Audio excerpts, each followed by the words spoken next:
तो सबका यहाँ पर स्वागत है। ब्रह्मा चक्र प्रवर्तन जिनकी आप सब लोगों को शुभकामनाएं देता हूँ। पहले सबको जय भीम। कुछ लोग बाद में जुड़ जाएंगे, कुछ लोग अलग अलग प्रोग्राम होने के कारण कुछ लोग ज्वाइन नहीं हो पाएंगे, कुछ लोग ट्रैवल में हैं, कुछ लोगों की तबीयत खराब है।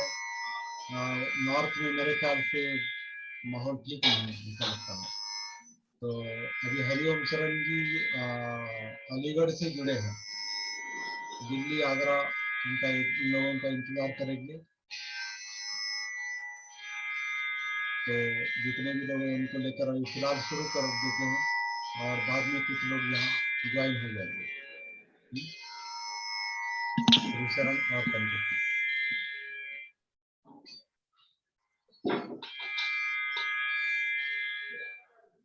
नमो तस् भगवतो अरहतो सम्मा सम्बुद्धस्स। नमो तस् भगवतो अरहतो सम्मा सम्बुद्धस्स। नमो तस् भगवतो अरहतो सम्मा सम्बुद्धस्स।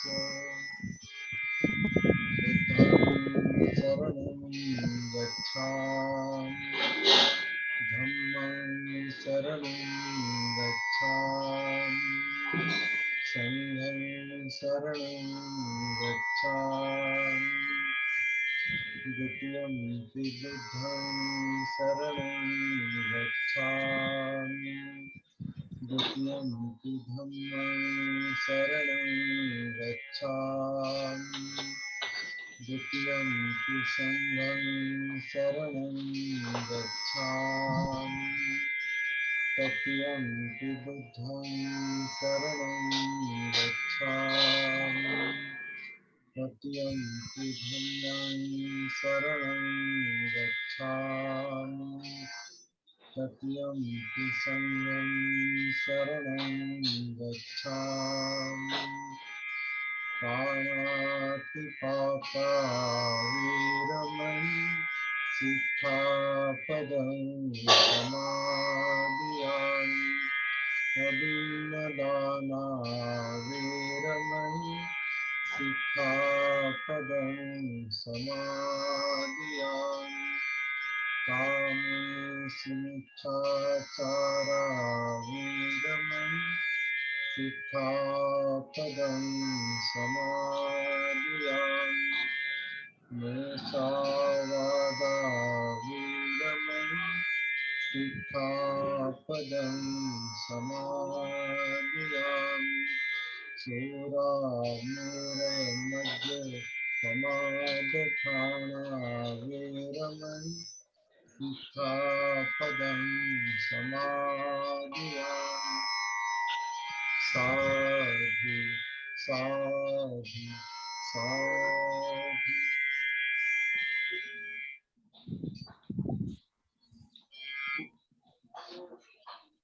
तो सबका यहाँ पर स्वागत है। एक बार बताइए मेरी आवाज ठीक से आ रही है वहां पर? ओके। सर। तो आज अलग अलग कारणों से कुछ लोग नहीं जुड़ पाए हैं ऐसा दिखाई देता है। राजेश सर ट्रैवल कर रहे हैं, उत्तराखंड गए हैं। भारती जी शायद ज्वाइन हो जाएंगी, उनका कुछ पता नहीं। अलीगढ़ से हरिओम शरण या बुद्ध शरण जी है, अनिल गायकवाड़ है, विशाल कसबे है, मिलिंद भिंगार द्वे और अशोक कसबे, और कुछ लोग बाद में ज्वाइन हो सकते हैं। जितने भी लोग हैं उन सबका मैं यहाँ पर स्वागत करता हूँ। आप सबको यहाँ पर देखकर मुझे बहुत अच्छा लग रहा है, आनंद हो रहा है। और ये आज आनंद का दिन है, धम्मचक्र प्रवर्तन दिन है। बाबा साहब ने 14 अक्टूबर 1956 को जो धम्म दीक्षा दी थी उसको आज 65 साल पूरे हो गए। मतलब हम 65 साल के बुद्धिस्ट है, अभी 65 साल के बौद्ध है, और हमारी ये अभी तीसरी पीढ़ी चल रही।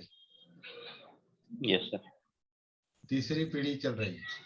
और बुद्ध धम्म लेने से क्या हो गया, क्या परिवर्तन आ गया, इसका चिंतन करने का ये समय है।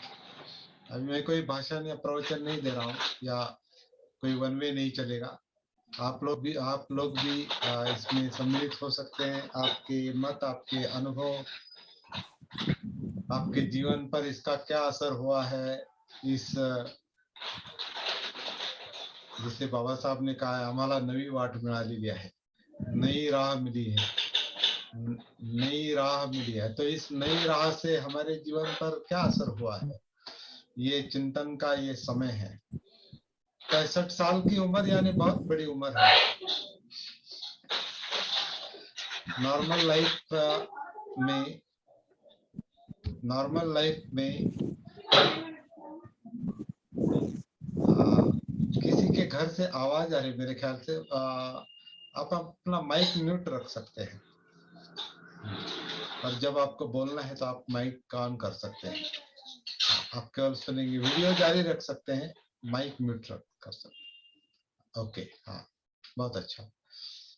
तो 65 साल की उम्र ऐहिक जीवन में यानी भौतिक जीवन में अलग अलग संकेत देती है। 65 साल की उम्र मतलब कोई आदमी रिटायर हो जाता है, काम करके थक जाता है, और 65 साल के बाद, रिटायरमेंट के बाद कुछ लोगों को बाकी कुछ काम नहीं रहता। अगर जिन लोगों ने जॉब किया है उनके लिए दूसरा कुछ काम नहीं रहता। उनके लिए रिटायरमेंट का लाइफ यानी एक रिलैक्स लाइफ, अब कुछ नहीं करना है, बहुत कर लिया, थक गए, हम एंजॉय करेंगे, घर वालों के साथ समय बिताएंगे, या इधर उधर घूमेंगे, या अगर सेहत अच्छी है तो ठीक है, अच्छी सेहत का आनंद लेंगे। अगर सेहत ठीक नहीं है तो दवा दारू में वो जाता है समय, आखिरी समय जो है। लेकिन बौद्ध बनने के बाद अगर बौद्ध जीवन में हम आते हैं तो हमारे लिए कोई रिटायरमेंट नहीं है। बौद्ध आदमी को कोई रिटायरमेंट नहीं रहती, क्योंकि बहुत काम रहता है। और 65 साल का अगर बौद्ध होने का अनुभव है तो बहुत इंपॉर्टेंट बात है, बहुत महत्वपूर्ण बात है, अगर लिया होगा तो। लेकिन हम देखते हैं कि हमको बाबा साहब ने ये नई राह बताई है, हम उस राह पर आए हैं, लेकिन हम उस राह पर चलते हैं क्या, ये चिंतन करने की बात है, ये पीछे मुड़कर देखने की बात है। राह मिलना, कोई रास्ता मिलना एक बात है, रास्ते पर चलना अलग बात है। कुछ लोग है ना, कभी कभी ये कहते हैं कि किसी से अगर आप पूछेंगे आप कहाँ रहते हैं, तो मैं एक बड़े शहर में रहता हूँ, मुंबई जैसे बड़े शहर में रहता हूँ, या आगरा में रहता हूँ, या दिल्ली में रहता हूँ। और आप दिल्ली में कहाँ रहते हैं? है बहुत बड़ा कोई रास्ता है, रोड है, और उसके साइड में ही मेरा घर है। मुझे कोई तकलीफ नहीं है, साइड में मेरा घर है, जाना आना बहुत सुकर है, बहुत आसान है, और सब नजदीक है, बस स्टैंड नजदीक है, और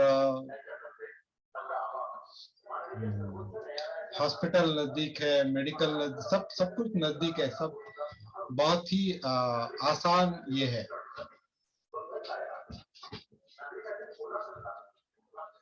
एक मिनट।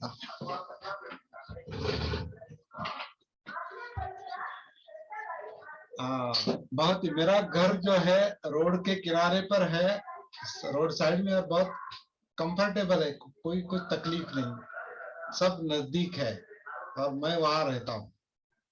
और आपकी वो रोड कहाँ जाती है? बहुत दूर तक जाती है, वो मुख्य शहर तक जाती है। तो आप वो उस रोड से आप गए क्या मुख्य शहर तक? आप गए क्या? नहीं, वो जाने की मुझे कोई आवश्यकता नहीं, मैं यहाँ कंफर्टेबल हूँ। कहने का मतलब ये है कि हमें ये नई राह मिली है। कुछ लोग उस राह के किनारे अपना घर बसाकर बुद्धिस्ट बनकर रहते हैं और कहते हैं कि अब ठीक हो गया, मैं बौद्ध जीवन शैली, शादी बौद्ध तरीके से शादी करता हूँ, बौद्ध विधि करता हूँ, नामकरण बौद्ध तरीके से किया है और सब प्रोग्राम जो है वो हमारे बौद्ध तरीके से चलते हैं, बौद्ध विधि से चलते हैं और मैं खुश हूँ, मैं बौद्ध हूँ। तो इस राह के किनारे कुछ लोग अपना घर बनाकर अच्छी तरह से दिन बिता रहे, लेकिन केवल उतना ही काम है क्या? उतना करने से उतना करना पर्याप्त है क्या? उससे आप कंफर्टेबल हो गए? बाबा साहब ने हमको बौद्ध धर्म की राह दी है, नई राह दी है, हमको कंफर्टेबल बनाया है, लेकिन हम देखते हैं कि बहुत सारे लोग कंफर्ट जोन में रहकर अपने दिन बिता रहे हैं। मैं कहता हूँ दिन गंवा रहे हैं, केवल अपने घर में, अच्छे घर में रहकर। कुछ लोगों को अब भी तकलीफ है, लेकिन बहुत सारे लोग बहुत अच्छे दिन बसर कर रहे हैं। लेकिन अपना जो कर्तव्य है बौद्ध बनने का, बौद्ध जीवन शैली अपनाने का, वो कर्तव्य अभी बाकी है। और वही बाबा साहब का मकसद था कि जैसे 14 अक्टूबर को, 15 अक्टूबर का आज के दिन देखिए, अभी 10:50 हो गए हैं। 15 अक्टूबर को 10 से 12 के दरमियान बाबा साहब का व्याख्यान चल रहा है नागपुर में। 10 से 12 बजे तक के दरमियान, क्योंकि कल 14 अक्टूबर को उन्होंने धम्म दीक्षा ली और 15 अक्टूबर को उन्होंने अपना भाषण दिया है और ये भाषण अभी चल रहा है। और अपने भाषण में उन्होंने कई सारे इंपॉर्टेंट मुद्दे उन्होंने वहां रखे हैं। उसमें से 1-2 मुद्दे हमारे लिए बहुत इंपॉर्टेंट है कि हमने ये राह क्यों चुनी, ये इस राह पर हम क्यों आए हैं। पहली बात तो वो ये कह रहे हैं कि ये हमारा धर्मांतर नहीं है, ये हमारा धर्मांतर नहीं है, हमारे बुजुर्गों का धम्म हम अपना रहे हैं, यानी धर्मांतर नहीं है, हमारे बुजुर्गों का धर्म हम अपना रहे। बुजुर्गों का धर्म है, बुद्ध धर्म कोई बाहर से नहीं आया है और हम भी कोई दूसरा धर्म नहीं अपना रहे, हम अपना ही धर्म का हम पुनर्स्वीकार कर रहे हैं। एक तरह से पुनर्स्वीकार है, क्योंकि हमारे पूर्वज बौद्ध थे और हमारे पूर्वज बौद्ध थे, इसलिए हम अछूत है। अछूत इसलिए बनाया है, अस्पृश्यता का एक कारण जो है कि हमारे पूर्वज अच्छा जीवन बिताना चाहते हैं, नीति का जीवन बिताना चाहते हैं, जागृति का जीवन बिताना चाहते हैं। हम अन्य अत्याचार सहन नहीं करते, हम लोकहित का काम करते हैं और ये बात कुछ लोगों को हजम नहीं होती। तो इन लोगों को इतनी पाबंदी लगानी चाहिए, इतना इनको तकलीफ देनी चाहिए, इतना इनका जीना मुश्किल कर देना चाहिए कि ये अच्छा जीवन बिताने के बारे में सोचे नहीं। तो फिर क्या किया, जिसे हम मारवाड़ी कहते हैं, वो खड़े कर दिए, इनका जीवन अलग कर दिया, मुख्य गांव से इनको अलग कर दिया।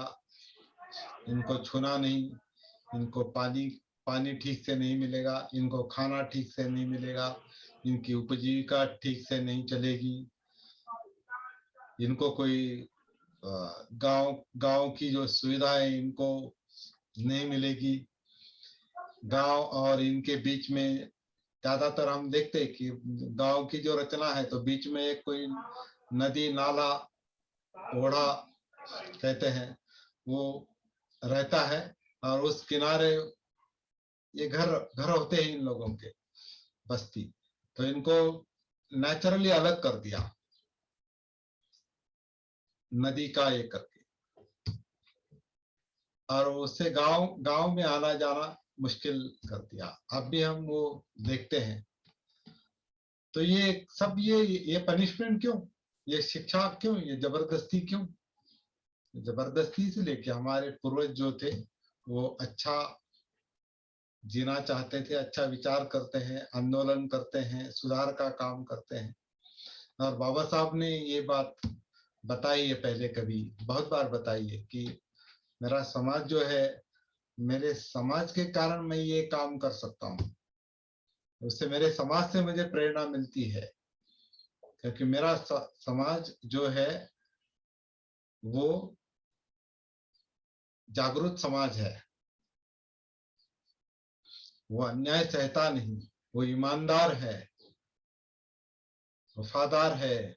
देखिए, इसलिए गांव के जो काम है, वतनदारी के जो काम है, क्या सरकारी जो काम है, रक्षा का जो, सुरक्षा का जो काम है, वो महार लोगों के पास था, क्योंकि ये ईमानदार लोग हैं, ये अच्छा काम करते हैं, और इसके लिए इन लोगों को कुछ मिलता था, जो कुछ मिलता था। इस तरह के उनकी उनकी जो जिंदगी तो इस तरह से बीत रही थी। तो ये जो उनको पनिशमेंट दी है, शिक्षा दी है, इन पर जो जोर जबरदस्ती हुई है, वो बौद्ध होने के कारण बौद्ध जीवन बिताने की कोशिश कर रहे थे पूर्वज, इसलिए वो इतनी पाबंदी उन पर लगाई थी।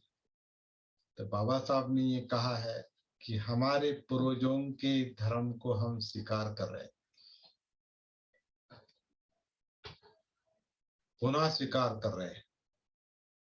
और आज के ही दिन उन्होंने, अभी वो भाषण जारी, आज के ही जो दिन वो कहते हैं कि हम मनुष्य मात्र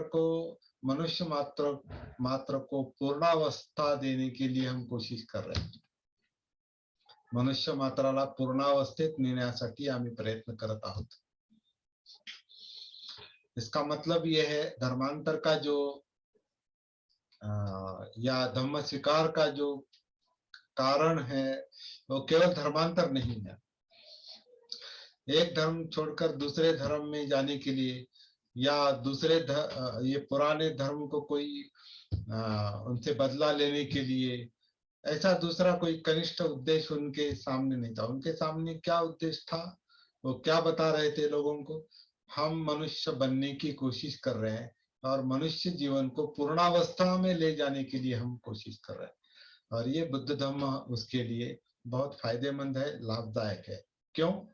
क्योंकि बुद्ध धम्म जागरूक करता है, बुद्ध धम्म नीतिमान बनाता है, बुद्ध धम्म शिलाचरण को उत्तेजन देता है, बुद्ध धम्म अच्छा जीवन बिताने के लिए उत्तेजन देता है, बुद्ध धम्म बहुजन हिताय बहुजन सुखाय है। तो ये जो धम्म है, ये धम्म स्वीकार का कारण केवल धर्मांतर नहीं है। धम्म स्वीकार का कारण अपने आप को अच्छा बनाना, ये उसका मकसद है, उद्देश्य है। इसलिए हम ये बौद्ध धर्म ले रहे हैं। ये बाबा साहब ने ये कहा था।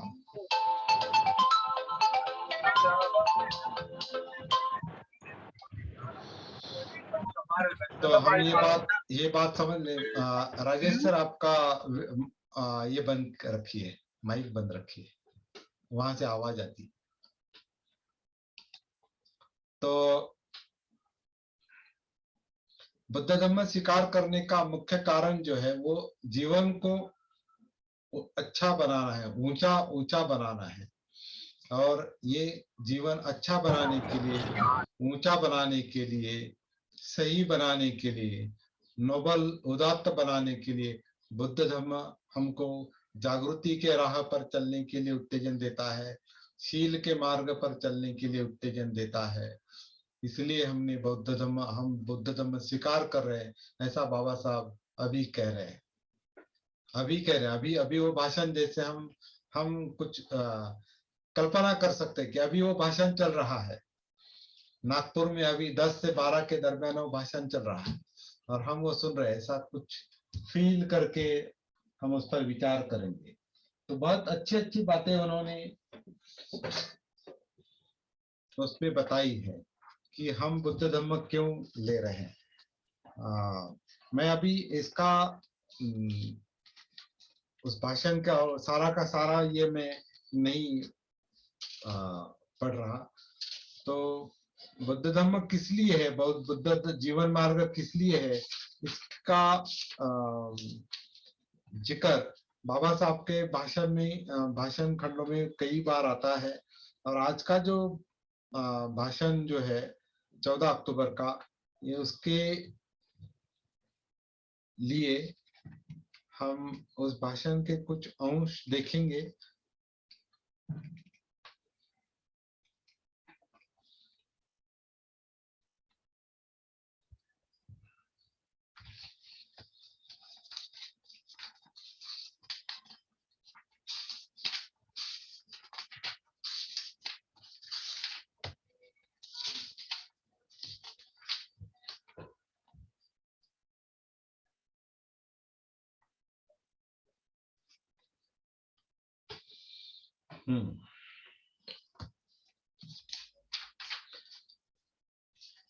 तो उन्होंने कई सारे कारण उस भाषण में बताए हैं। तो उसमें उन्होंने ऐतिहासिक कारण भी बताए हैं कि हमारे लोगों का जीवन किस तरह से चल रहा था, उसके बारे में अभी हमने चर्चा की है कि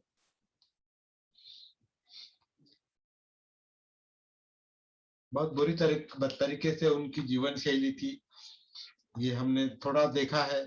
लेकिन कुछ लोगों ने धर्मांतर के समय, धर्मांतर के बाद उस कार्यक्रम के बाद कुछ पत्रकारों ने उनको एक सवाल पूछा था, उसके पहले ही पूछा था कि आप लोग अभी ये धर्म ले रहे हैं, बौद्ध धर्म ले रहे हैं, तो आपके लोगों का कितना नुकसान होगा, आपको पता है क्या? कोई पत्रकार उनसे पूछता है, केसरी का पत्रकार उनसे पूछता है।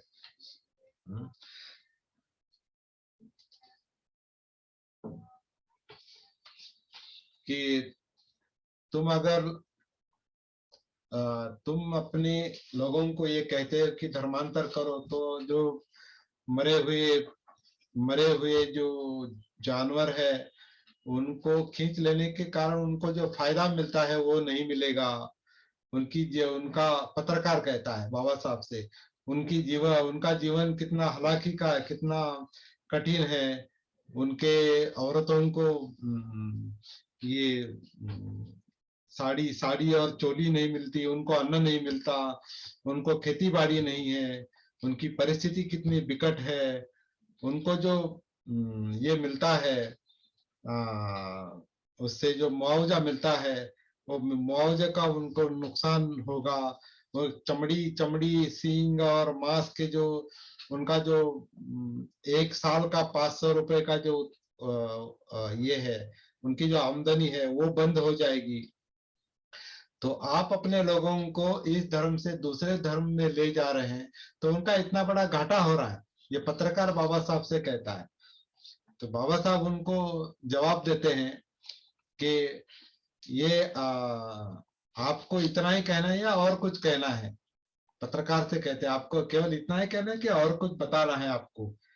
तो वहां उनको वो उत्तर देते हैं, बाद में वो कहते हैं कि उनसे पूछते हैं कि आपको आपको आपके बच्चे कितने हैं? तो पत्रकार कहता है कि मेरे 5-7 बच्चे हैं। तो तुम्हारा तुम्हारा जो परिवार है वो बहुत बड़ा है, और फिर तुम ये मरे हुए जानवर खींचने का काम क्यों नहीं करते? उससे जो 500 रुपए आपको मिलता है वो आप ले लो और आप वो जानवर खींचो। उल्टा मैं आपको और 500 रुपए ज्यादा देता हूं, लेकिन वो काम आप करो। तो लोगों का बाबा साहब के धर्मांतर की तरफ देखने का नजरिया क्या था, इससे वो ये पता चलता है। और लोग उन पर एक तरह से डाइवर्ट कर, लोगों को और अपने समाज को डाइवर्ट करने की भी कोशिश कर रहे हैं, ये भी दिखाई देता है, ये पत्रकार की इस घटना को लेकर। फिर बाबा साहब कहते हैं कि हमारे लिए इज्जत इज्जत जो है वो प्रिय बात है। हमारे लिए इज्जत, हमारा नुकसान हुआ तो चल सकता है, लेकिन हमें इज्जत की जरूरत है। तो इज्जत के लिए हम धर्मांतर कर रहे हैं। हम हक पाने के लिए ये धर्मांतर कर रहे हैं। हम दूसरा कोई धर्म नहीं लेकर यही धर्म क्यों ले रहे हैं? बौद्ध धर्म का क्यों स्वीकार कर रहे हैं? कार्ल मार्क्स का स्वीकार क्यों नहीं कर रहे हैं? तो कार्ल मार्क्स से बाबा साहब सहमत नहीं थे 100%। वो कहते हैं कि कार्ल मार्क्स से अधिक जो लाभदायक है वो बुद्ध धर्म है। आगे चलकर बाबा साहब ये कहते हैं कि मैंने अपने जीवन में जो बुरे हाल देखे हैं, मेरे खुद भुगते हैं, उन उन अनुभवों को लेकर मैं ये धर्मांतर कर रहा हूं। मैंने खुद अनुभव किया है कि अछूतता क्या है, अस्पृश्यता क्या है, उससे क्या तकलीफ होती है। ये अनुभव मुझे उस पुराने धर्म में रहने के लिए मुझे ये नहीं करते, मेरा मन तैयार नहीं होता वहां रहने के लिए, इसलिए मैं इस धर्म से जा रहा हूँ। इस तरह के कई सारे कारण वो बताते हैं। आगे कहते हैं कि इस धर्म ने हमको निरुत्साही करके रखा है। हमारा जो पूरा उत्साह हमारा सब खत्म कर दिया है। जीवन जीने की जो आशा है वो आशा मार दी है। और आगे चलकर वो कहते हैं कि इस धर्म में बौद्ध धर्म में 75% ब्राह्मण थे और केवल 25% शूद्र वगैरह लोग थे। इसका मतलब यह है कि बुद्ध का धर्म जो है वो बुद्ध के समय 75% ब्राह्मणों ने स्वीकार किया था। तो बाबा साहब कहते हैं कि उस समय के ब्राह्मण भी उनका मत परिवर्तन हुआ था और उनके भी समझ में आया था कि बुद्ध धर्म कितना महत्वपूर्ण है। तो आजकल के लोगों को बताना चाहते हैं कि बुद्ध धर्म अगर गया गुजरा होता तो ब्राह्मण उसको ना स्वीकारते। ये बात वो लोगों को बताते हैं। और उन्होंने इस बात का एहसास कराया है जिन लोगों ने धर्मांतर किया है उनके लिए, कि हमारे ऊपर एक बहुत बड़ी जिम्मेदारी है। हमारे लिए हम पर बहुत बड़ी जिम्मेदारी है। बौद्ध धर्म के मार्ग पर तो हमें चलना ही है, लेकिन इस राष्ट्र को, इस देश को भी हमने वो राह बतानी है, अनुभव के आधार से बतानी है। लेकिन वो एक बात के प्रति सावधान करते हैं लोगों को कि धर्म को संभालना इतनी आसान बात नहीं है। इस धर्म को अगर इसका प्रचार करना है तो कुछ बातें ध्यान में रखना जरूरी है। मिलिंद प्रश्न जो ग्रंथ है उसका संदर्भ वो यहाँ पर देते हैं कि धर्म को ग्लानि कब आती है, मतलब धर्म का ह्रास कब होता है। तो उसका एक कारण है कि कुछ धर्म के जो मूल तत्व है वही कच्चे होते हैं, मतलब उसमें कोई ये ठोस ऐसा तत्व नहीं रहता। तो वो धर्म के तत्व ही कच्चे रहते हैं। लेकिन बुद्ध धर्म ऐसा नहीं है। बुद्ध धर्म के तत्व जो है वो बहुत ही गहरे हैं और अकालिक है। अकालिक है मतलब काल से संबंधित नहीं है। वो जब भी बुद्ध धर्म जब भी बात करेगा, दुख मुक्ति की बात करेगा, तो जब तक दुनिया में दुख है तब तक बुद्ध धर्म का काम खत्म नहीं होता। मतलब ये अकालिक है, केवल तात्कालिक नहीं, किसी विशिष्ट काल से संबंधित नहीं। तो जो धर्म कालिक है वो धर्म खत्म होता है, उसको ग्लानि आती है। दूसरा कारण क्या है? जो लोग धम्म का प्रचार करते हैं वो अगर विद्वान नहीं होंगे, वो अगर चर्चा नहीं करेंगे। कल हमने मराठी में जो सेशन लिया था, तो सेशन में इस बात की हमने बात का हमने जिक्र किया था कि हम अभी जैसे कि जागृति की साधना सीखते हैं, सती साधना हम सीखते हैं, लेकिन सती साधना केवल हमारे लिए सीखेंगे क्या? हम जागृत जागृत हो जाएंगे तो उतना का काम पर्याप्त है क्या? उतना काफी है क्या? हमें जागो और जगाओ, ये काम करना है। सती में, जागृति में खुद को लाना भी है और लोगों को जागरूक करना भी है। लेकिन जागरूक करने के लिए हमको कुछ बातों की चर्चा करने का एक ढाढ़स होना चाहिए। हमारे अनुभव इतने गहरे जाने चाहिए, हमारी समझ इतनी गहरी जानी चाहिए कि वो बात समझाने के लिए हमारे पास उचित शब्द चाहिए, चर्चा करने का एक ढाढ़स चाहिए, एक डेयरिंग चाहिए। ये बात अगर होती है तो फिर धर्म का ह्रास कभी नहीं हो सकता। तो ये भी हमें सीखना पड़ेगा। और तीसरा कारण उन्होंने बताया है कि साधारण लोगों के लिए बात करने का तरीका हमने डेवलप करना चाहिए। साधारण, ये केवल विद्वान लोगों के लिए नहीं है, साधारण लोगों के लिए भी बुद्ध धर्म कैसे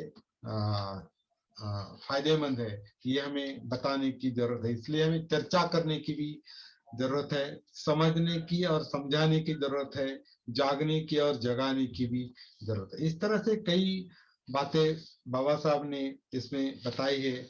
और वो भाषण वो बहुत ही परिणामकारक था। वो भाषण आज के ही दिन इसी समय चल रहा था, 10 से 12 बजे के दरमियान, और उस पर हम अभी फोकस करके चल रहे हैं। तो हम एक तरह से फील करने की कोशिश करेंगे कि बाबा साहब क्या कहना चाहते हैं। हम भी सती साधना के दौरान जागृति की प्रोसेस जो है, अपने आप में जागृति की प्रक्रिया जो है, वो किस तरह से सक्रिय हो जाएगी, एक्टिवेट हो जाएगी बुद्ध धम्म की शिक्षा के आधार से। जैसे कि हम देखते हैं कि आनापान सती सुत्त जो है, आनापान सती सुत्त के आधार से हम सांस के जरिए हम काया में कैसे उतरेंगे, काया में जागरूक कैसे हो जाएंगे, ये हम देखते हैं। और काया में जागरूक क्यों होना है? क्योंकि धम्मं कायेन पश्यति, ये जो तत्व है, धम्मं कायेन पश्यति, जो धम्म काया से देखता है वो दुख मुक्ति का अनुभव कर सकता है। तो धम्म काया से देखता है मतलब क्या? धम्म यानी इस जीवंत जीवित काया के अंदर जो कुछ भी घट रहा है, हो रहा है, वो जागृति के साथ, सती के साथ महसूस करना। जागृति वही काम करती है। आंतरिक जीवन जो है, जिस काया में, इस काया में जो वेदनाएं हैं, फीलिंग्स है, सुख दुख है, उसका कारण जो चित्त है, जो चाहिए नहीं चाहिए के द्वंद्व में रहता है, वही वो इस काया में है। इसका इसका जो विश्लेषण चलता है, इंटरप्रिटेशन मन में चलता है, मनोधम्म में चलता है, विचार प्रक्रिया में चलता है। वो मगज, वो ब्रेन, वो तंत्रिका तंत्र, वो भी इस काया में है, वही दिमाग में है। तो ये दिमाग का काम और ये चित्त का काम और ये वेदनाएं, सुख दुख, ये सब अगर इस काया में है तो ये काया के आधार से ही उन्हें पहचाना जा सकता है। तो इस काया को जागरूक करने के लिए वेदनाओं के जरिए, तो इस काया को जागरूक करने के लिए हम सती साधना का उपयोग कर रहे हैं, जो बुद्ध ने बताया है 2500 साल पहले। सती साधना, जागृति की साधना, और ये काम हम कर रहे हैं। और हम देखते हैं कि बाबा साहब ने भी जागृति का जो मुद्दा है वो बार बार उठाया है। जागृति का अग्नि प्रज्वलित रखो, जागृति पूर्वक जीवन जो जियो, जग जाओ, अपने जीवन की तरफ देखो, हम कैसे जी रहे हैं, हम मनुष्य का जीवन जी रहे हैं क्या? अस्पृश्य का जीवन, अछूत आदमी का जीवन मनुष्य का जीवन कहने लायक नहीं है, वो एक जानवर का जीवन है, वो परतंत्रता का जीवन है, पराधीन जीवन है। वो अन्याय में चलने वाला जीवन है, सब दुखी दुख है। तो ऐसा जीवन आप क्यों जीते हो, इसके प्रति बाबा साहब जागरूक करने की कोशिश कर रहे थे अपने तरीके से। लेकिन बुद्ध ने यही बात सिस्टमैटिक तरीके से बहुत बहुत बहुत ही सरल शब्दों में उस समय के लोगों को बताई कि सांस के आधार से अपने काया में उतर जाओ, काया को देखो, काया में जो जीवंतता है, जो वेदनाएं हैं, जो सुख दुख है, उनको महसूस करो, उसका कारण जो चित्त है उसको महसूस करो, और उस मनोधर्मों को महसूस करो। इंद्रियां जिस तरह से इनपुट लेती है, आंखें, आंख, कान, नाक, जीभ, त्वचा, ये 5 इंद्रियां जो इनपुट लेती है और उसके आधार से जो मन का कार्य चलता है, उन सब को महसूस करने की कोशिश करो। उसका जो परिणाम है सुख दुख, चित्त का जो परिणाम है सुख दुख, उसको महसूस करने की कोशिश करो। और अंदर क्या क्या किस कारण से क्या हो रहा है, ये कार्य कारण भाव देखो, ये प्रतीत्य समुत्पाद देखो, इसे महसूस करो। तो दुख, दुख का कारण और दुख का निवारण, ये सारी जो बातें इस काया के अंदर है, उसे महसूस करते करते हम दुख मुक्ति का अनुभव स्वयं ले सकते हैं। दुख अंदर है तो उसका उसका उपाय बाहर नहीं हो सकता। इसी बात को हम व्यवहारिक रूप से अगर देखेंगे, बाबा साहब ने 36 के बाद 1936 के बाद जाति भेद निर्मूलन का काम बंद कर दिया था। उसके पहले उन्होंने वो काम किया, तब तक उनको लगा कि जाति व्यवस्था जिन लोगों ने निर्माण की है उनको उनको बताओ, उनको जागरूक करो, उनको लोगों के सामने या दुनिया के सामने खड़ा करो, उनको सवाल पूछो कि आप लोगों ने, आपके धर्म ने, आपकी किताबों ने, आपके धर्म ग्रंथों ने हमारा जीवन कैसे बदतर किया है। ये उनको बताने में उन्होंने कई साल बिताए। लेकिन जब बाद में उनको पता चलेगा कि अन्याय उन लोगों ने किया है, करते हैं, लेकिन सहने वाले तो हम हैं ना, तो जो सहता है वो ज्यादा जिम्मेदार है। इसलिए बाबा साहब ने कहा है कि ये जो अस्पृश्यता का कलंक है, ये आपके धर्म के ऊपर का कलंक नहीं, जैसे गांधी जी कहते थे कि अस्पृश्यता ईश्वर के प्रति कलंक है, अस्पृश्यता, अछूतता ये हिंदू धर्म का कलंक है। बाबा साहब कहते थे नहीं, ये अस्पृश्यता ये हिंदू धर्म का कलंक नहीं, ईश्वर का कलंक नहीं, ये हमारे नरदेह पर कलंक है, ये हमारे अपने ऊपर लगा हुआ कलंक है, और इस कलंक को हम धोएंगे, इसको हम साफ करेंगे। तो बाबा साहब ने वो जो जिम्मेदारी है, वो जिम्मेदारी अपने ऊपर ली है, अपने समाज के ऊपर ली है। हमारे यातनाओं का, हमारे दुख का कारण हम ही है, हम ही उसे सुधारेंगे। बाण हमारे शरीर में लगा है, तो किसने बाण मारा है ये सोचने के बजाय हमारे शरीर में अगर बाण है तो उसे निकालने की और उस जख्म भरने की जिम्मेदारी हमारी है, क्योंकि ये शरीर हमारा है। तो 1936 के बाद उन्होंने जो 1936 को 31 मई 1936 को उन्होंने वैसे 13 मई 1935 को ही उन्होंने 13 अक्टूबर 1935 को ही उन्होंने वो घोषणा की थी कि मैं धर्मांतर करने वाला हूं, मैं धर्मांतर करने वाला हूं। और 31 मई 36 को वो कहते हैं कि धर्मांतर हमें अभी करना है, फाइनल डिसीजन, अंतिम निर्णय अभी ये करना है। 31 मई 36 को धर्मांतर की घोषणा कर धर्मांतर करने का कारण बताते हैं, और उसके बाद उनका जो रास्ता है वो बुद्ध धम्म की तरफ चलता है, बुद्ध धम्म बुद्ध की ओर चलता है। 20-21 साल उन्होंने उसका वो समझाने में उनको वो बिताने पड़े, क्योंकि उनके साथ उनके पास दूसरा कोई विकल्प नहीं था, क्योंकि करोड़ों लोगों को समझाना था कि क्यों हम बुद्ध धम्म अपना रहे हैं। तो 20-21 साल तक उनको बताते बताते, और कुछ कई साल तो उनको लिखने में गए, भाषण देने में गए, लोगों को समझाने में दिए, कार्यकर्ता तैयार करने में गए। 21 साल के बाद 31 मई 36 को धर्मांतर क्यों, मुक्ति किस पद से ये भाषण दिया, और 14 अक्टूबर 1956 कल के दिन, जो जब विजयादशमी थी, कल के दिन, आज विजयादशमी है, तो आज 14 तारीख, उस वक्त आज 14 तारीख थी, जो कल की 14 तारीख आज थी। और आज जो 15 तारीख है, वो 15 तारीख को उन्होंने, मतलब कल के दिन उन्होंने भाषण दिया था कि हम क्यों, हमारा धर्मांतर का अर्थ क्या है, ये मकसद क्या है, उद्देश्य क्या है। तो 20 साल के बाद उन्होंने ये जो धर्म स्वीकार किया है, तो वो अपने आप को सुधारने के लिए है, किसी को दिखाने के लिए नहीं।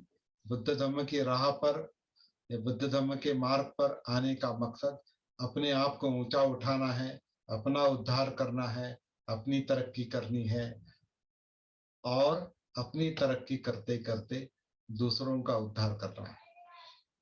यही काम हम सती साधना के जरिए करना चाहते हैं। हमारा मकसद वही है कि सांस, काया, वेदना, चित्त और मनोधम्म, ये जो बुद्ध का रास्ता है, अनापान सती, सती पट्ठान और सप्तबोध्यांग, ये जो अनापान सती सुत्त, जो 118 नंबर का सुत्त जो है, वो उसके आधार से हम ये काम कर रहे हैं। हम बाबा साहब के संदेश के अनुसार, आदेश के अनुसार हम ये काम करना चाहते हैं। और मैं आज के दिन आप सब लोगों को एक धम्मचक्र प्रवर्तन दिन की शुभकामनाएं तो देता ही हूँ, लेकिन जैसे बाबा साहब ने कहा है कि हमारी जिम्मेदारी बहुत बड़ी है, तो हमारी जिम्मेदारी बड़ी है मतलब क्या, मतलब ये है कि बुद्ध धम्म को अपनाना पड़ेगा, बुद्ध धम्म के जागृति के तत्व को खुद जीवन में उतारना पड़ेगा, खुद जग जाना पड़ेगा और लोगों को जगाना पड़ेगा। बुद्ध ने ध्यान साधना नहीं सिखाई है, ऐसा मेरा अनुभव के आधार से मानना है। ध्यान साधना ये सिद्धार्थ गौतम ने करके देखी थी, सिद्धार्थ गौतम ने, बुद्ध ने नहीं। बुद्ध को, मतलब सिद्धार्थ गौतम को अंतिम चरण में बोध गया में जो कुछ अंतिम 40 दिन थे, ये भी बाबा साहब ने बुद्ध और उनका धम्म में उल्लेख जो किया है कि अंतिम 40 दिन थे, उस 40 दिनों में उन्होंने जो साधना की, वो साधना ध्यान साधना नहीं थी, वो जागृति की साधना थी, सती की साधना थी। और इसका जो मूल अनुभव है, बेसिक अनुभव जो है, बेसिक अंतर्दृष्टि जो है, इनसाइट, वो बेसिक अंतर्दृष्टि, मूल अंतर्दृष्टि उनको उनके बचपन में ही मिली थी। जब वो छोटे थे, एक समय किसी त्योहार के समय शुद्धोदन हल चला रहे हैं, मई का वो ये होगा, अप्रैल मई का काल, वो अप्रैल मई या अप्रैल मई का ही हो सकता है, या जून के पहले का, जब हल चलते हैं, वो खेत में हल चला रहे हैं और एक छोटे बालक सिद्धार्थ पेड़ के नीचे बैठे हैं और अपने आप को महसूस कर रहे हैं, जाम के पेड़ के नीचे, ऐसा उल्लेख मिलता है। तो वही बचपन का वो अनुभव उनको बुद्ध गया में याद आता है।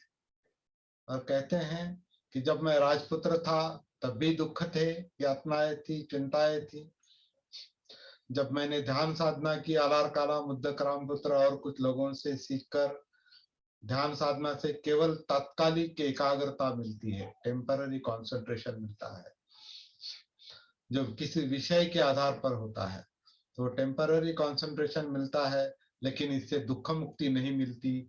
ये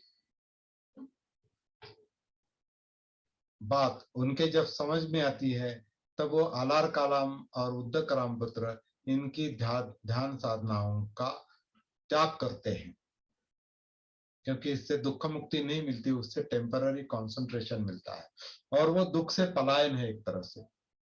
दूसरे विषय में मन को लगाओ, तो वो साधना वो छोड़ देते हैं।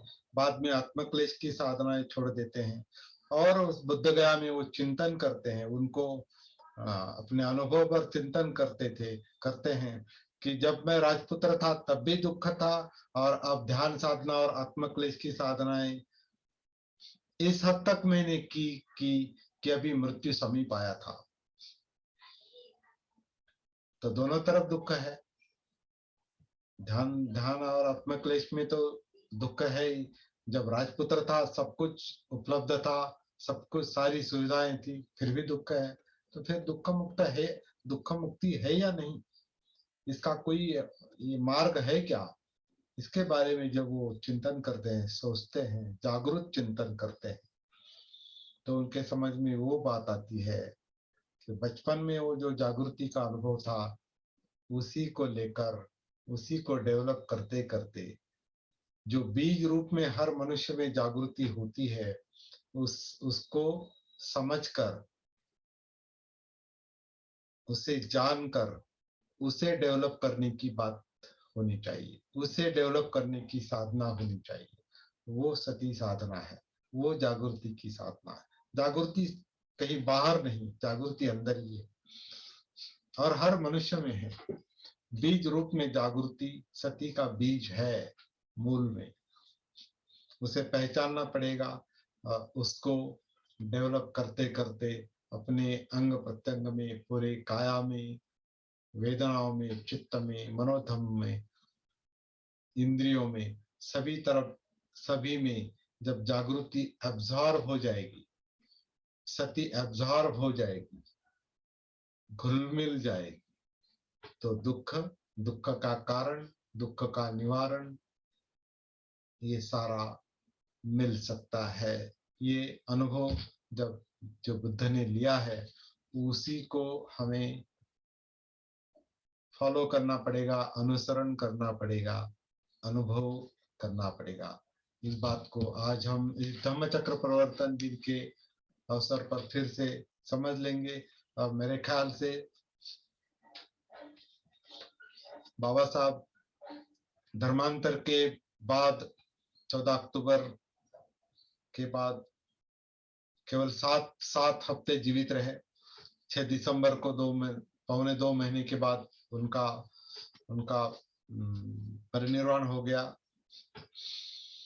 अगर वो कुछ सालों तक जीवित रहते, तो शायद ये जो जागृति का मुद्दा है, जो वो स्वयं बताते रहे हैं अपने जीवित काल में, बार बार लोगों को जागरूक करने का ही उन्होंने काम किया है। बुद्ध ने भी वही काम किया है, लोगों को जगाने का काम किया है। बाबा साहब ने वही काम किया है। दोनों के काम में ये समान सूत्र है। बुद्ध और बाबा साहब, जागृति, दोनों के काम में ये समान सूत्र है। वही समान सूत्र अभी हमें करने की आवश्यकता है। बाबा साहब कुछ दिन जीवित रहते, तो शायद कुछ बातें वो स्वयं प्रशिक्षण के रूप में अपने लोगों में रखते, कुछ अलग हो जाता, लेकिन नहीं हुआ। तो जो बाबा साहब का बाकी काम है, वो हमें अपने लिए करना है पहले। दूसरों की चिंता केवल ढोने से काम नहीं चलेगा। पहले अपने जीवन में जागृति को उतारना पड़ेगा, सती को उतारना पड़ेगा, अनुभव लेना पड़ेगा, और फिर अनुभव शेयर करना पड़ेगा। ये हम टीच नहीं कर रहे, हम सिखा नहीं रहे, हम गुरु बनने की कोशिश नहीं करेंगे, शिक्षक बनने की कोशिश नहीं करेंगे। हम अनुभव शेयर करने की कोशिश करेंगे। जो पता चला है उतना बताएंगे, बताते रहेंगे, चर्चा करेंगे। ये धम्म चर्चा करना बहुत जरूरी है, अनुभव पर चर्चा करना बहुत जरूरी है। क्योंकि जैसे मिलिंद प्रश्न का उल्लेख लेकर बाबा साहब ने कहा है कि जो लोग चर्चा नहीं करते उनके धर्म को ग्लानि आती है, उनके धर्म का ह्रास होता है, उनकी शिक्षा का ह्रास होता है। इसलिए बाबा साहब ने बौद्ध धर्म के ह्रास के लिए भिक्षुओं को भी जिम्मेदार ठहराया है। क्योंकि वो धम्म चर्चा नहीं करते, धम्म की मूल बात नहीं बताते, धम्म के सत्य नहीं बताते। इसलिए उन्होंने थोड़ा उस वक्त ये भी ऐसा दिखाने के लिए एक निर्णय लिया था कि मैं संघं शरणं गच्छामि नहीं कहूंगा। उसका कारण यही था। लेकिन बाद में उन्होंने वो किया, लेकिन वो बताना चाहते थे कि मैं कौन से संघ को शरण जाऊं, कौन सा संघ दुख मुक्ति की बात बताता है, कौन जागरूक करता है लोगों को। बहुत से भिक्षु केवल दोपहर 12 बजे के पहले खाना खाना और शाम को जो कुछ फलाहार करना और विहार में पड़े रहना और ध्यान साधना करना और अपने आप में रहना, केवल भिक्षाटन करना, या लोगों से अभी तो बहुत कुछ लोगों का तो ये भी हो गया है, वो एक तरह का उपजीविका का साधन बन गया है। तो ऐसे ऐसे तो भिक्षु बुद्ध ने नहीं तैयार किए। बुद्ध के भिक्षु तो बहुत ऊंचे कोटि के भिक्षु थे। वो हम देखते हैं कि वैशाख पूर्णिमा को बुद्धत्व प्राप्ति हुई। उसके बाद उन्होंने लोगों को बताना शुरू किया। मतलब वैशाख पूर्णिमा मतलब मई का महीना था वो। मई के बाद जून, जुलाई, अगस्त, सितंबर और अक्टूबर, 6 महीने, अक्टूबर नवंबर तक 6 महीने में 60 लोग दुख मुक्त हो गए। और 60 लोग, और ये बुद्ध स्वयं 61 लोगों को लेकर उन्होंने संघ स्थापन किया। लेकिन वो 60 लोग कौन थे? वो स्वयं अरहत बन गए थे, दुख मुक्त हो गए थे 6 महीने में 60 लोग। और अभी हमारे 65 साल हो गए। अभी हम 65 साल के बौद्ध है, तो अंतर्मुख होके देखना पड़ेगा कि हम भिक्षु लोग देखें। चलो हम चलो उपासक है, हम घर बार देखते हैं, लेकिन 65 साल के भिक्षु क्या कर रहे हैं? उनको बुद्ध का ये मूल दुख मुक्ति का मूल सूत्र मिला है क्या? वो उस पर चलते हैं क्या? अनुकरण करते हैं क्या? साधना करते हैं क्या? दुख मुक्ति संभव है ये किसको लगता है क्या? बहुत से लोग तो कुछ भी बताते हैं, इसके लिए बहुत पुण्य कर्म चाहिए और पूर्व जन्म का ये चाहिए, ये आसान नहीं है, साधारण मनुष्य का काम नहीं। तो बुद्ध के काल में 60 लोग 6 महीने में अरहत बनते हैं। तो सारे असाधारण लोग थे क्या? उसमें तो सभी तरफ थे, अछूत लोग भी थे और ब्राह्मण भी थे।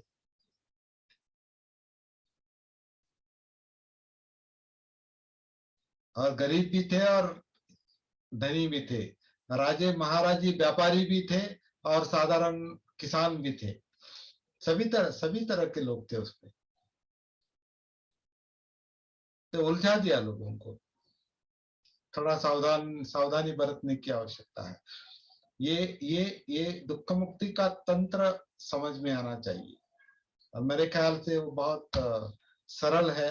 वो सरलता समझ लेनी चाहिए। प्रैक्टिस करेंगे, खुद प्रैक्टिस करेंगे और फिर लोगों के साथ शेयर करेंगे। यही हमारा काम है।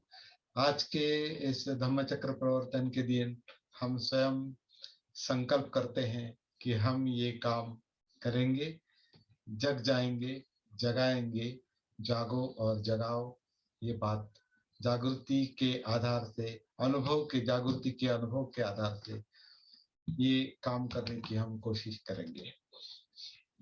मेरे ख्याल से बुद्ध, बाबा साहब और अब हम, ये जो 2565 साल का जो ये काल है, इस काल के दरमियान की बातें हमने की है। 2565 साल के दरमियान की बातें हमने की है। बुद्ध, बाबा साहब और हम, हमारा जीवन। तो सबको मैं फिर से शुभकामनाएं देता हूँ और थोड़ी चर्चा के लिए अभी हम समय देंगे। आप लोगों को क्या लगता है, क्या हम ये काम बाबा साहब को जो अपेक्षित काम है, अभिप्रेत है उनको, वही काम हम कर रहे हैं क्या, या ऐसे ही टाइम पास कर रहे हैं? 65 साल हमारे ऐसे ही चले गए और ऐसे ही जाएंगे क्या? तो इस पर हम थोड़ी चर्चा करेंगे। जिनको बात करना है वो अपना माइक ओपन कर सकते हैं और चर्चा कर सकते हैं। सबको धन्यवाद। बिल्कुल सही सर। हेलो, तुम जो बोल रहे अपन बाबा साहब का काम कर रहे हैं क्या? मुझे लगता है अपन बाबा साहब का काम कर रहे हैं, क्योंकि अपन जागृति का, बाबा साहब ने सबको जगाने का काम किया और अपन भी वो काम कर रहे हैं। बहुत अच्छी बात। ऐसा नहीं कि अपन आज धर्म चक्र परिवर्तन दिन की वजह से अपन एक जगह पे आए। अपन तो 1 साल से ये काम कर रहे हैं ना, इसलिए तो अपन तो हाँ 1.5-2 साल, क्योंकि अपन त्योहार की वजह से अपन एक जगह पे नहीं आए थे, क्योंकि अपना तो रात दिन काम चालू है।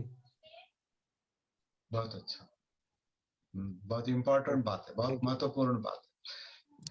हमारा काम 2 साल से दिन रात जारी है, सचमुच दिन रात जारी है। हम कोई अतिशयोक्ति नहीं कर रहे।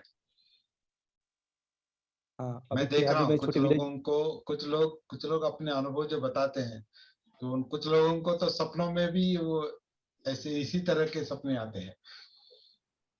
उन्होंने मुझसे कहा है कुछ लोगों ने, तो बहुत अच्छी बात है। मतलब जागृति शक्ति हमने घुल मिल गई है। हाँ सर, मैं अभी छोटे गांव में, छोटा विलेज है हमारा, तुम तो आए थे। अभी इधर जो अपने सब बाबा साहेब बुद्ध को जो उनको मानने वाले लोग हैं, वो खाली 14 अप्रैल, विजयदशमी, मतलब आज दशहरा, ऐसे त्योहार पे भी एक जगह पे, लेकिन अपन जो है दिन रात जागृत है। इसीलिए बहुत बहुत धन्यवाद आपका भी और अपना सब पूरे ग्रुप का। कम से कम कोशिश कर रहे हैं हम। हाँ, ये नहीं कहेंगे हम 100% जागरूक है 100%, लेकिन हम कोशिश कर रहे हैं। बिल्कुल सही। कोशिश करने वालों की कभी हार नहीं होती। कोशिश करने वाले कभी पीछे नहीं आते। हम बाबा साहब के अनुयायी हैं, बुद्ध के अनुयायी हैं। संकल्प करेंगे और काम करेंगे। ओके, बहुत अच्छा। अशोक सर, आपका अनुभव बहुत इम्पोर्टेंट है। आपने कल भी बहुत अच्छी बातें बताई, आज और अलग बात बताई, बहुत अच्छा। विशाल सर, आपने माइक ओपन किया था, फिर बंद कर दिया।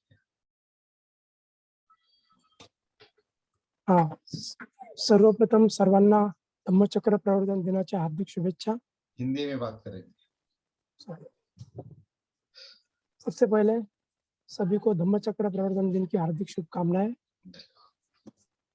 तो अभी हमने स्थिति साधना से अनुभव थोड़ा हुआ है।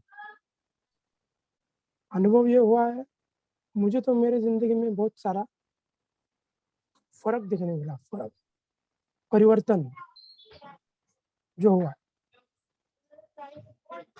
मैंने जो पहले बताया था, मैं दवाइयाँ खाता था, सोता था, कुछ काम पे जाता था, सोचता ही नहीं था, कुछ भी सोचता नहीं था। आप माइग्रेन की दवाई लेते थे? नहीं, मैं बायोपोलर डिसऑर्डर। अच्छा। बायोपोलर डिसऑर्डर एक बीमारी, साइकेट्रिक बीमारी। अच्छा, ओके। तो मैं दवाई खाता था, सोचता था, कुछ सोचता नहीं था। हम्म, मैंने दवाई बंद कर दी। जैसे अपनी सती समझ शुरू हुई, समझने लगा, मैंने दवाई बंद कर दी। फिर भी 2-3 दिन सोता नहीं था। जैसे अच्छा। बताया आपने, सोता नहीं था, तो मैं बोला उसको रिएक्ट नहीं करूँ, मुझे नींद नहीं मिल रही, रिएक्ट नहीं करना, शांत बैठ के काम करता रहा अपना। अभी हाल ही में इतना अच्छा हुआ है, काम कर रहा हूँ, काम करने के बाद नींद भी आ रही है, दवाई की कोई जरूरत नहीं है, मूड चेंज हो गया। सत्य का ना, मूड चेंज हो गया एकदम। अपनी जो अंदर की ऊर्जा बाहर आई है, काम बहुत ज्यादा हो अच्छा, रहा है। बहुत अच्छा। पहले काम कम होता था, अभी काम ज्यादा हो रहा है, दादा, थकान नहीं आती, तो काम इस करके आओ। ऊर्जा, अब इस ऊर्जा का आप इस ऊर्जा का शक्ति का इस्तेमाल प्रचार में लगाएंगे। प्रचार में जरूर करेंगे सर, करेंगे। आपने कहा ना, पहले खुद को होना है, मैं होऊंगा तो जरूर। बहुत अच्छा। बहुत फर्क हुआ है, और ये कंटिन्यू चलता रहना चाहिए। पढ़ना, लिखना, समझना, चिंतन, मनन कंटिन्यू चलना चाहिए। बहुत महत्वपूर्ण अनुभव। यही धम्म चक्र प्रवर्तन। हाँ, ये धम्म चक्र प्रवर्तन है, क्योंकि धम्म धम्म चक्र प्रवर्तन मतलब धम्म यानी सत्य समझ में आता है, और वो प्रवर्तित करता है, मतलब प्रवर्तित होता है, वो आगे ले जाता है, आगे ले जाता है, ये रोक कर नहीं रखता। नहीं रख, जहाँ धम्म समझ में नहीं आता, जहाँ सत्य समझ में नहीं आता, वो स्थिति जो है वो स्थितिशील होती है, मतलब वो पत्थर की तरह होती है, ब्लॉक, ब्लॉक अवस्था है वो। ब्लॉक अवस्था। लेकिन जैसे धम्म खुलता है तो प्रवर्तन आता है, गति मिलती है, विचार खुलने लगते, दिमाग खुलने विचार खुलने लगते हैं, आशाएं जगती हैं, लगते, तनाव कम होते हैं। तनाव को। तो ये धम्म चक्र प्रवर्तन, बहुत अच्छा शब्द, मतलब फालतू बहुत चीजें, सटीक शब्द इस्तेमाल किया आपने। और जब फालतू चीजें हमें याद नहीं आती, फालतू चीजें दिमाग सोचता नहीं, हम्म, दिमाग अच्छा सोचता है, हम्म, और हमें आउटपुट भी अच्छा मिलता है, बहुत बाहर अच्छा। से भी हमको सहयोग मिलता है ऐसा। बहुत अच्छा। हम्म, बहुत खुशी हुई आपको सुनकर। धन्यवाद। चलिए आगे। आनंद सर, आपका ये ठीक है कि आज नेटवर्क, कल आप बात करना चाहते थे लेकिन नहीं कर पाए। आनंद सर, माइक ओपन कीजिए, mic mic mic mic open कीजिए, माइक ओपन कीजिए आपका, सोनोनी हाँ दी। हाँ हाँ, हाँ, हाँ जय बोलिए। भीम। हाँ, जय जय भीम, जय भीम भीम, बोलिए बोलिए। हाँ, सबको धम्म परिवर्तन दिन के शुभकामनाएं। बहुत बहुत नमो बुद्धाय। नमो बुद्धाय, जय भीम। बहुत आवाज गूंज रही है आपकी, बहुत अच्छी आवाज आ रही है। हाँ बोलिए। कल मैंने वैक्सीन लिए थे, मगर कुछ मेरे को तकलीफ नहीं हुआ। वैक्सीन लिया कल मैंने, पहला डोज। अच्छा अच्छा अच्छा, बहुत अच्छा। अभी कोई प्रॉब्लम नहीं होगा। मेरा एक तो ऊर्जा बढ़ गया है, ऐसा कुछ नहीं। जो आपके हाँ, बताए हुए रास्ते पे चल रहा हूँ। बहुत बहुत धन्यवाद। मेरा बस नहीं है ये रास्ता, हमारा नहीं है, बुद्ध का है, ये बाबा साहब ने तो दिया है। अपने रास्ते आपने मान के तो दिखाया ना, आपने जो दिखाया उसी तरह वही यूज करता हूँ। आप शिक्रापुर कब आने वाले? आएंगे आएंगे सर, फोन पर बात करेंगे, इस पर फोन पर बात करेंगे, जरूर आएंगे। बहुत अच्छा लगा आपको सुनकर। आपका बहुत, वैसे बहुत थोड़े दिन हमारा संपर्क है, मेरे ख्याल से 1-2 महीने भी नहीं हुए अभी, लेकिन 2 महीनों में आपने अच्छी तरक्की की है, क्योंकि मूल मूल मूल समझ में आ गया है, मूल सूत्र समझ में आ गया है। ये बहुत इंपॉर्टेंट बात है।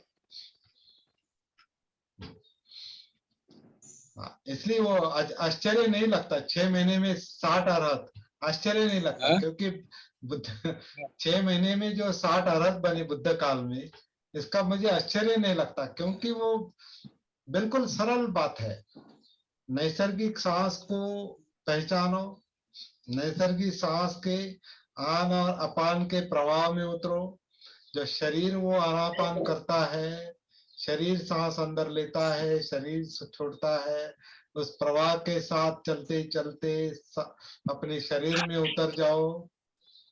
शरीर जिंदा है, काया जिंदा है, उसमें सुख दुख है, सुख दुख को महसूस करो। सुख दुख का जो कारण है वो चित्त को महसूस करो। चित्त यानी संस्कार, यानी चाहिए चाहिए नहीं चाहिए की एक प्रवृत्ति है चित्त की, वो द्वंद्व है, राग और द्वेष, लोभ और द्वेष। उसको लेकर मन विचार प्रक्रिया में व्यस्त रहता है।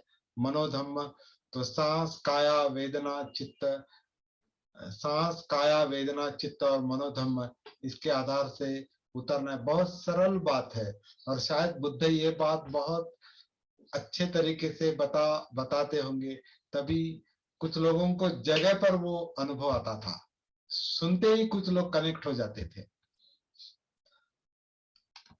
तो हम भी उसको हम ढूंढने की कोशिश कर रहे हैं, डिस्कवर करने की कोशिश कर रहे हैं, खोजने की कोशिश कर रहे हैं।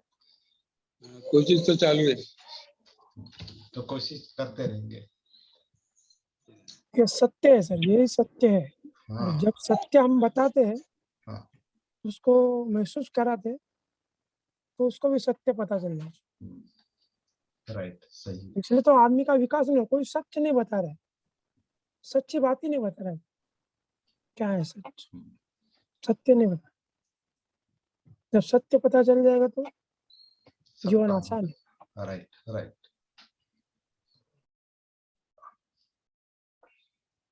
योगेश जी, तबीयत कैसी है? तबीयत ठीक है सर। अच्छा, आप बहुत दिक्कतों से गुजर रहे हैं, सुन रहा हूं मैं।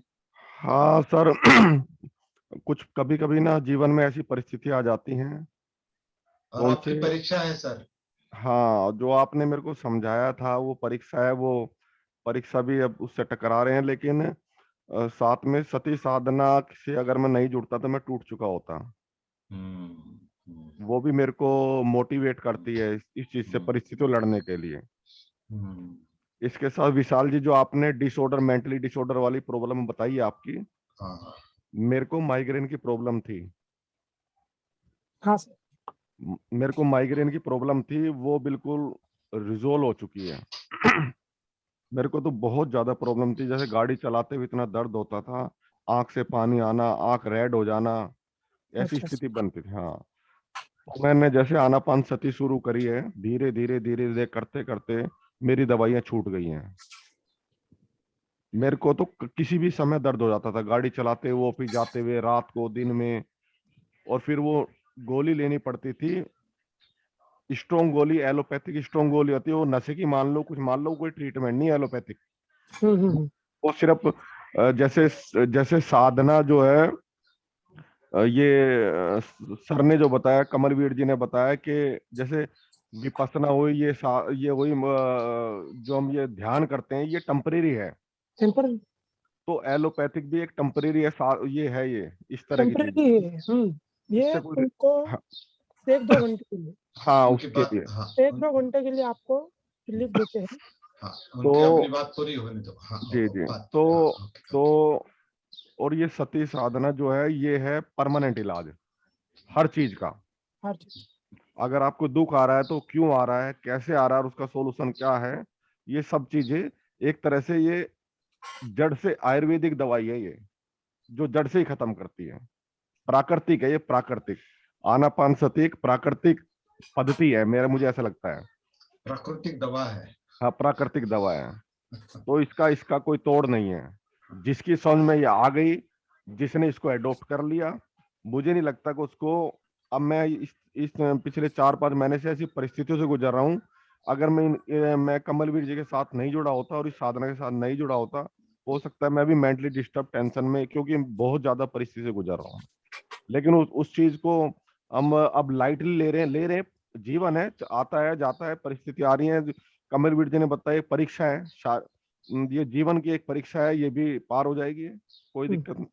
लेकिन मुझे सती साधना से काफी रिलीफ मिला है, ये कहने की बात नहीं है, वाकई में ही मुझे मिला रिलीफ। बहुत अच्छी बात। और सब लोग को फिर जय भीम मेरी तरफ से इस अच्छे शुभ अवसर पर, और जय नमो भीम। बुद्धाय, नमो बुद्धाय। आपको आपके लिए बहुत शुभकामनाएं देता हूं सर।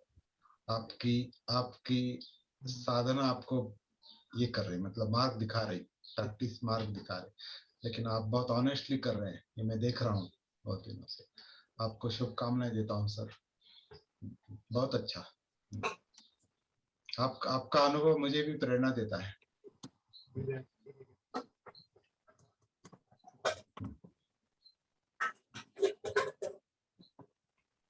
और कोई अभी एक घंटा 16 मिनट हो गए, और कोई बात करना चाहता है? मिलिंद भिंगारदिवे, मेरे ख्याल से पहली बार जुड़े हैं वो, लेकिन वो प्रैक्टिस में है।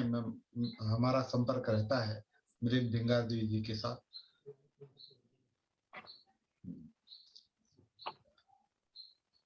हेलो, हाँ, तो मेरे ख्याल से अभी किसी का कुछ कहना, अनिल कुछ बोलना है क्या? आपका माइक बंद है, माइक बंद है। सर आज तो मैं सुनने में ही ज्यादा रुचि रखा हूँ। और काफी अच्छा लगता है। लेकिन आपका चेहरा बताता है कि आप बहुत कुछ कहना चाहते हैं। नो नो नो, आज सुनना चाहता हूँ। मैं ऐसी जगह में आया हूँ कि खुली खुली जगह में आया हूँ, शांति है। खेत में और है एक अभी। हाँ, ओके ओके ओके, बहुत अच्छा, बहुत अच्छा। शुभकामना सारे लोगों को, आज का धम्मचक्र प्रवर्तन दिन की शुभकामनाएं सबको देता हूँ। धन्यवाद। धन्यवाद। जय भीम। जय भीम। राजेश सर, ट्रैवल में सुन रहे हैं क्या आप? हाँ बिल्कुल सुन रहा हूँ सर। अच्छा अच्छा अच्छा, कहाँ पर है अभी आप? आपको और सभी मित्रों को धम्मचक्र प्रवर्तन दिवस की बहुत बहुत शुभकामनाएं। बहुत बहुत धन्यवाद। आप कहाँ पर है? गाड़ी में आप कहाँ? हाँ मैं अभी गाड़ी में हूँ, थोड़ा नेटवर्क वीक है इसलिए मैंने फोटो लगाया है। अच्छा अच्छा, हाँ हाँ, मैं दिखाता हूँ अभी आपको। ओके आवाज अच्छी आ रही है, आप बोल सकते हैं सर। हाँ, तो काफी कुछ मैंने भी सती साधना से सीखा है, और देखता हूँ और पाता हूँ कमियां दिखाई देने लगी हैं, दूर होने लगी हैं। काफी मन ठीक है मेरा, और उम्मीद है कि काया वेदना चित्त और धम्म जान पा रहा हूँ हल्का हल्का। कोशिश जारी है। आपके साथ रह के बहुत कुछ सीखा है, और उम्मीद है कि मैं इसको और गहराई में जा करके देखूंगा। और ये जो सत्यता के जो चक्र है ना, यही परिवर्तन लेकर के आता है। ये बात समझ में आ गई कि हम जो है अपने विचारों के ही ताने बाने में उलझे हुए हैं।